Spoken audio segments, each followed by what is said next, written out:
joined in the studio by my man, Alfie. Alfie, I understand you've got a question from Ben in Stone Mountain. Ben in Stone Mountain, Yes. sir. He writes in and says, how does the inspection period work in Georgia? Is the repair amount pre-negotiated in the contract? Interesting. So my guess is that Ben might have moved here from Florida. Okay, what makes you say that? Because in the Florida contract, Yeah.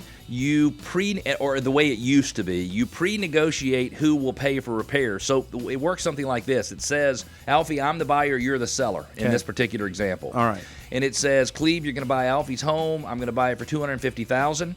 It says, Alfie, I'm going to inspect your home, and you agree to pay for up to $1,500 worth of repairs, $800, $0 worth of repairs. It could also say, Alfie, I'm going to inspect your home, and Cleve, as the buyer, agrees to pay for up to $1,000 worth of repairs. So they pre-negotiate who's going to pay for what before they do the inspections. Now, in Georgia, that is not at all the way it works. Ben, sorry to disappoint you, but we use primarily in our Georgia Association of Realtors forms a due diligence period.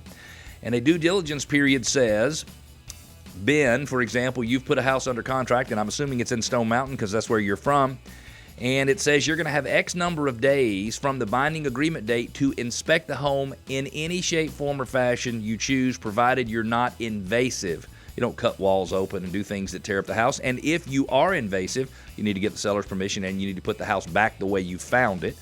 And it says during that, and typically that period is 10 days, it says you can seek to amend the contract to address any repair items. So I find that the water heater needs to be replaced. So then I give you an amendment that says, Alfie, if you'll replace the water heater prior to closing, then I agree to remove my due diligence period. Okay, so number one, I have the right to ask you, Alfie, to make repairs. Number two, I can terminate the agreement during the due diligence period. Ooh, so almost like he's almost putting me in a situation where I kind of have to make these moves. Not necessarily. If you think you can do better with another buyer, then you could say, hey, well, if you want to terminate, who cares? Go pound sand, hit the road. But I have the right to terminate the contract for any reason at all. Okay. Or listen to this, Alfie, or for no reason.